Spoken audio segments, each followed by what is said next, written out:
Olá, estudante orgânica, vamos para as alterações de Alcino, nossa primeira aula. Na aula passada falamos sobre configuração absoluta do mais visceraldeído, a separação de enantiômeros, separação via síntese, via cromatografia, a discriminação de enantiômeros por moléculas biológicas, síntese assimétrica, receptores biológicos, talidomida e seus enantiômeros, exercícios propostos. Então, em 1951, foi definido ali, não se sabia, qual a configuração do mais visceraldeído, foi definido que ele era um enantiômero R. E aí, então, outros compostos com carbono assimétrico relacionados a ele, em termos de síntese, tiveram o mais visceraldeído como referência. Então, aqui mostra, a síntese a partir do mais visceraldeído ou chegando em algum composto que vem do mais visceraldeído.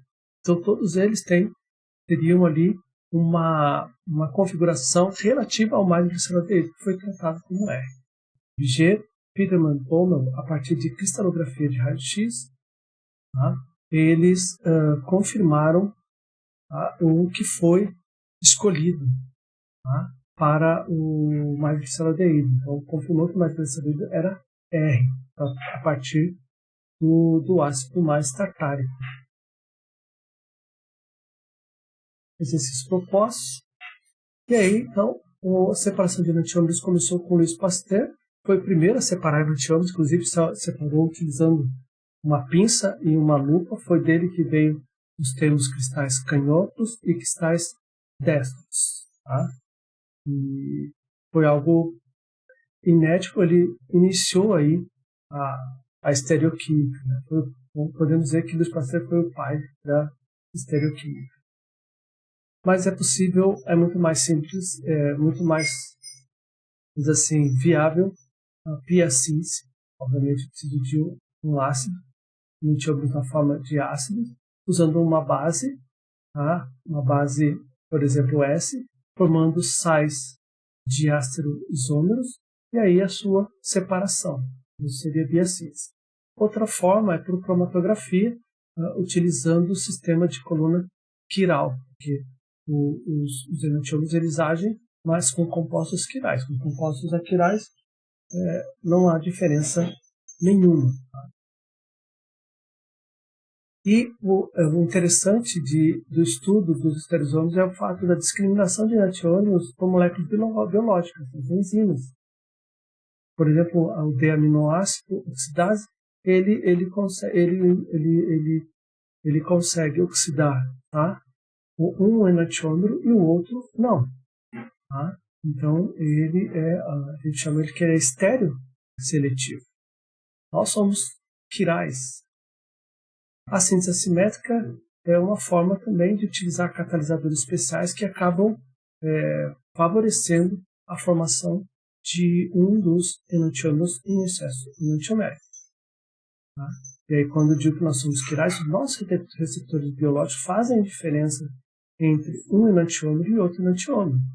O nariz, por exemplo, é um deles, mas tem todo o nosso corpo. E aqui mostra bem essa ideia. Então, tem o receptor, o sítio receptor, ele é quiral. Então, ele vai reconhecer bem um enantiômero e o outro enantiômero pode haver algum reconhecimento, pode não ocorrer reconhecimento, ou ele pode prejudicar, caso seja, por exemplo, um fármaco. Então, os fármacos que têm carbonos assimétricos precisam ser estudados, inclusive, em relação aos seus enantiômeros. Então, um problema sério aí, que deixa bem claro a importância desse estudo, foi a talidomida e seus enantiômeros, que foi utilizado para evitar enjoo em mulheres grávidas e vendido de uma forma racêmica. Porém, o desrotatório era um forte sedativo. O levotatório era teratogênico, ou seja, causava uma formação do feto. E mesmo depois de estudos, verificaram que o desrotatório também, em vivo, quando entrava no organismo, ele racemizava. Ou seja, esse tipo de medicamento, mesmo puro enantiomericamente, não poderia ser utilizado. Foi aprovado para lepra e melanomas, porém sob resistões. Sobre resistões. Bom, nós vamos ver nessa aula agora sobre alcinos, tá? Alcinos de fármacos, nomenclatura, a estrutura, propriedades físicas e exercícios propostos. Então, alcinos, tá, são moléculas, tá, hidrocarbonetos, que tem a tripla ligação, C-tripla-C. Tá? Então, aqui, ó, esse é o alcino mais simples, que é o acetileno. Olha aqui o mapa de potencial eletrostático, uma alta densidade eletrônica. Aqui, ó, onde tem uma pi e duas pis e uma sigma, né? E já é uma carência, né? Uma região de carência eletrônica nos hidrogênios na ponta, considerando o acetileno. Tá? A forma geral do alcino é CnH2n-2, quando ele for acíclico, e CnH2n-4, quando ele for cíclico. Então, de ocorrência natural, são poucos os alcinos. Então, tem a capilina e o ictireol. Então, tá ali, ó. A capilina ela tem uma atividade antifúngica e o ictireol ele é um convulsivante. Ó. Ele é usado pelos índios amazônicos em flechas envenenadas. Aí, quando acerta, ou coloca na ponta da flecha, quando acerta o animal, tá? Esse animal entra em convulsão e aí ele não precisa correr tanto. O animal ferido não quer dizer que ele vai parar. Tá? Então ele acaba, ao acertar o animal, em qualquer parte do corpo, o animal já logo em seguida para, e aí eles pegam esse animal e utilizam ele como alimento. Tá? Também tem a enedina, né, que são poderosos antibióticos e anticâncer, e a enedina ela tem a característica que são anéis de 9 e 10 membros com duas triplas separadas por uma dupla, tá vendo? Duas triplas separadas aqui por uma dupla ligação. Essa é uma enedina e atualmente elas estão em testes clínicos. Alcinos e fármacos também, há poucas drogas contêm o grupo alcino, né? E não são substâncias naturais. Então aí a gente tem aí os nomes desses fármacos, né? Parsan, Sinoval, Eudatin, Superdil, Norquen, Ovastol, né? Então, o Parsalmida é um analgésico, o Pargilina é um antihipertensivo e o nome é Mestranol, nome comercial, né? Mestranol, componente de contraceptivo oral. Aqui, modelo de bolas, né? Para dois alcinos, tá? Um hexino e o 3-hexino. Um é um alcino terminal, ou seja, onde a tripla está no final da cadeia, tá? Ou no começo da cadeia, também pode fazer essa leitura. E o outro é o alcino interno, ou seja, a tripla está no meio da cadeia carbônica. Tá? Temos de nomenclatura, então, é conhecido, né? Número de carbonos, tipo de ligação, nesse caso é em e ou, que é hidrocarboneto. Então, tá aí, ó, o etino. E também muito mais conhecido como acetileno. Tem inclusive chamada solda de acetileno ou maçarico de acetileno, é utilizado o acetileno mesmo, que consegue atingir altas temperaturas para fundir ou cortar barras de metais e coisas parecidas. Tá? Então, aí, agora, se a cadeia for um pouco maior, temos que nos preocupar dar a menor numeração para a tripla ligação. Então, por isso que é um butino, tá? E não simplesmente butino. Na nomenclatura comum, os alcinos são nomeados como acetileno substituído. Então, acetileno é isso aqui. Ó. Então, tudo que tiver para cá ou para lá é grupo substituído. Aqui, por exemplo, acetileno, então aqui tem um etilo. Então, etilacetileno. Tá? Ou etilacetileno. Esse é o chamado alcino terminal. Tá? No final da cadeia, ou no começo, se quiser. Depende da interpretação. Agora aqui, ó, então a mesma coisa. Ó. No 2, ó, não pode ser esse carbono 1, porque ficaria ao endereço 3. Tá? 1, 2, 3, endereço 3 para a tripla. Menor numeração para a tripla ligação. Então, é o 2-pentino. Tratando ele como uma nomenclatura comum, então a gente tem desse lado uma etila desse lado uma metila, desse lado uma etila. Então, vai ser o quê? Etil, metil, acetileno. E esse é um auxílio interno. Por quê? Porque a tripla ligação ela está interna à cadeia e não nas pontas, nem no começo, nem no fim. Tá? Então, se estiver nas pontas, a gente chama de auxílio terminal. E não mudou, a cadeia principal que contém a tripla tem que ser a maior cadeia. Então, nesse caso aqui, se contasse aqui 1, 2, 3, 4, 5, melhor 1, 2, 3, 4, 5, 6. Então não importa se pareça que esse seja um grupo lateral, não interessa. Ele é a maior cadeia. Na verdade, o grupo substituinte ou o grupo lateral é uma metila. Tá? Então, nesse caso é o 4-metil 2-hexilo. Ou, nesse caso aqui, é o SEC, né? 1, 2, 3, 4, né? É um butil, mas é uma SEC-butil. Então, SEC-butil, metil-acetileno. Talvez você poderia falar, mas o S não vai depois em ordem alfabética do M? Isso vai, mas não é o S que conta. Quando SEC, TERC, tá? Que, assim, prefixos que indicam número, eles não entram na ordem alfabética. Butil é B com M, é o B e o M, por isso que SEC, butil, metil é o correto, acetileno.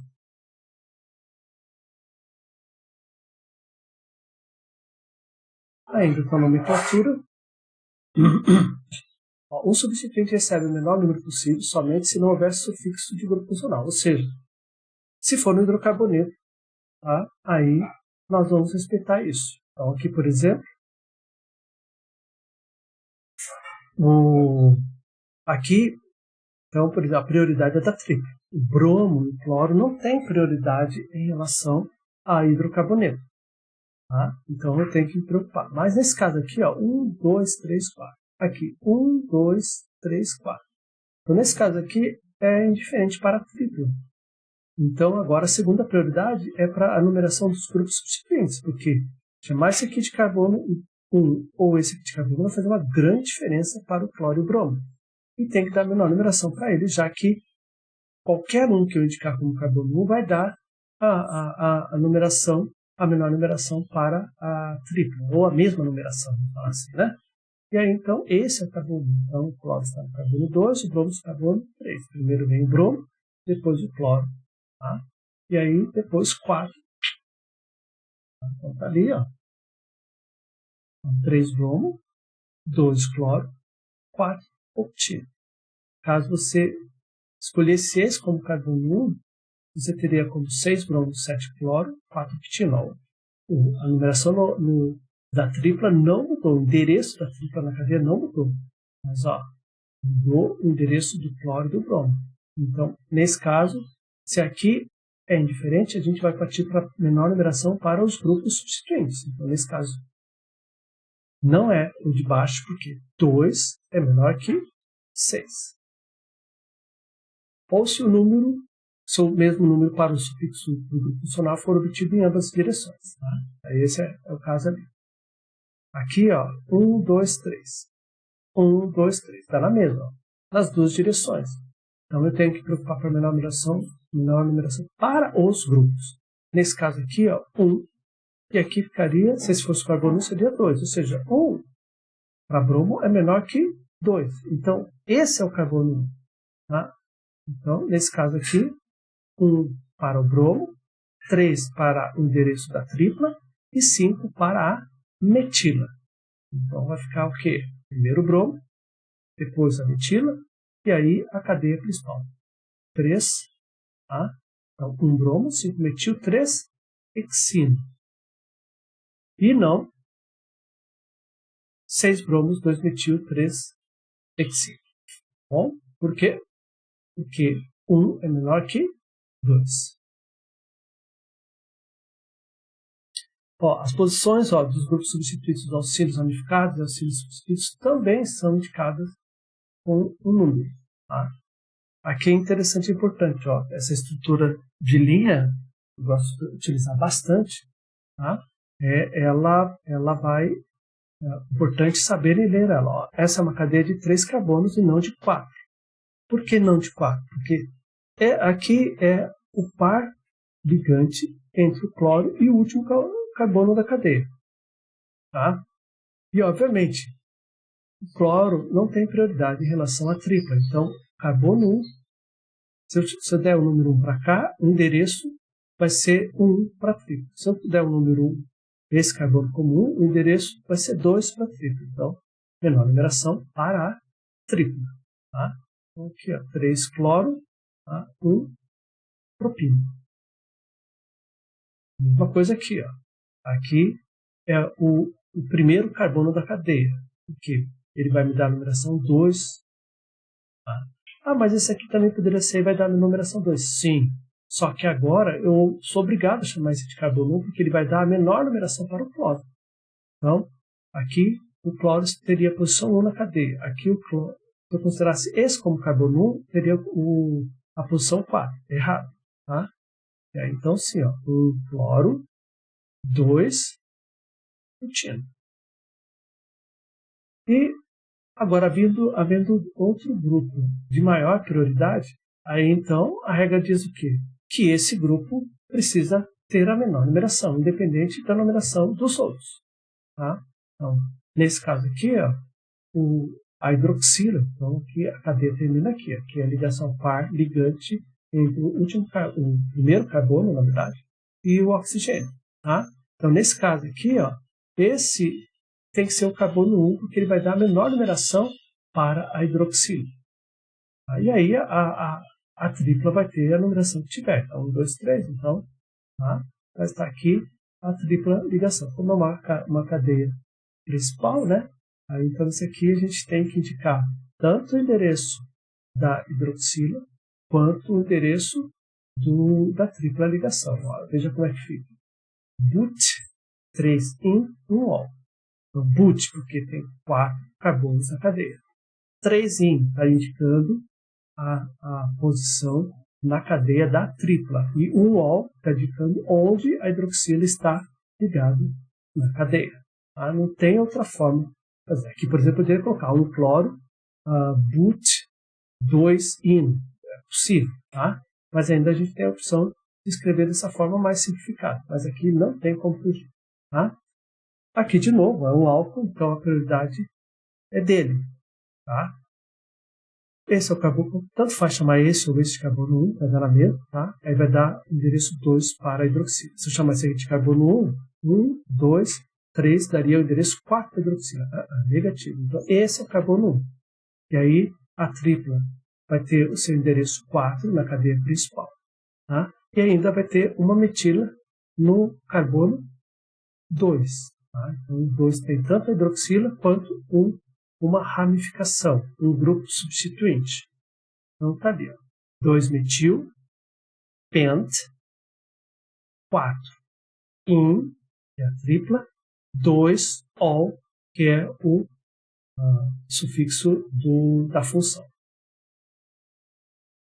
Nós vimos anteriormente que se eu tiver, por exemplo, um grupo vinila ligado a um carbono sp3, nós vamos ter um grupo chamado alila. Tá? E caso seja uma tripla ligação, então esse grupo será chamado de grupo propargila. Então aqui, por exemplo, esse é o álcool alílico, enquanto esse aqui é o brometo de propargila. Tá? Exercícios propostos, tá? Desenho de todos compostos, aqui os nomes de cada um, então leve para a estrutura. E deu o nome sistemático, então agora do nome você vai chegar, da estrutura você vai chegar no nome, tá? No inverso do exercício anterior. Alcinos de estrutura. Uma ligação tripla é composta pela ligação sigma e 2 π. Tá? Então aqui está indicando a ligação sigma, ela está sobreposta, tá? Os orbitais sobrepostos, então nós dizemos que isso é uma sigma sp-sp, essa ligação. Porque tem 2 carbonos sp, a ligação é a sigma dos 2 carbonos sp sobrepostos, ao ângulo de 180 graus. Tá? Aqui então a gente tem uma sobreposição de o orbital sp com o orbital s, então é uma sigma sp-s. Aqui indica aqui, ó, o ângulo, tá? Só indicando aqui, então, o mapa de potencial eletrostático, uma alta densidade eletrônica na tripla e carência de elétrons nos hidrogênios ali. E aí, a ligação π ela fica acima e abaixo, tá? E uma em relação à outra estão a 90 graus também, isso é importante, tá? E aí, então, temos aí acima e abaixo, só considerando, tá, a sigma com uma linha, mas agora, desenhando todos os orbitais, nós temos essa estrutura aqui. Propriedades físicas, ó. Assim como os alcênios, a maioria dos alcênios exibem interações fracas de Van der Waals. E suas propriedades físicas são similares aos dos alcânios e peso molecular correspondente, muito próximo. Então, os alcênios têm baixo ponto de fusão e ebulição. O ponto de fusão e ebulição aumenta conforme o número de carbonos, isso é esperado de todos os compostos. E eles são solúveis em solventes orgânicos apolares e de baixa polaridade. E muito pouco solúveis em água. Tá? E as massas específicas, densidade dos alcênios, são menores que a da água. Então, se tiver misturado, fica o alcênio em cima e água embaixo. Aqui, essa tabela, né, de ponto de ebulição mostra aqui a proximidade do ponto de ebulição entre eles, né, muito, e até maior a proximidade de um alcânio em relação ao alcênio. Mas eles têm pontos de ebulição, tá, próximos, aqui é diferenças, né, relativamente pequenas, tá? Tem algumas variáveis, praticamente, 36,1, 30, 39, tá? 68,7, 63,5, 70 é muito próximo. Então, no geral, eles têm propriedades físicas parecidas, tá? Então, isso é interessante saber essa ideia geral. Quais orbitais são usados para formar as ligações signos carbono-carbono entre os carbonos destacados? Então, avalie aí quais orbitais, se é orbital S, se é orbital se é o hibridizado sp3, sp2, sp, tá? Faça essa avaliação e indique, tá, qual orbital, tá, o orbital ali entre eles ali. Tá? Na verdade aqui então a gente vai para a ligação. Aqui tem uma ligação sigma e uma π. Então é sigma e faz a hibridação desses carbonos. E π faz a hibridação desses carbonos. É assim por diante. Aqui já tem uma sigma. Então vai ser sigma e aí faz a hibridação desses carbonos. Paula Bruce, volume 1, tá? Nossa referência bibliográfica. Gratias operandi. Obrigado pela atenção em latim. Soli Deo Gloria.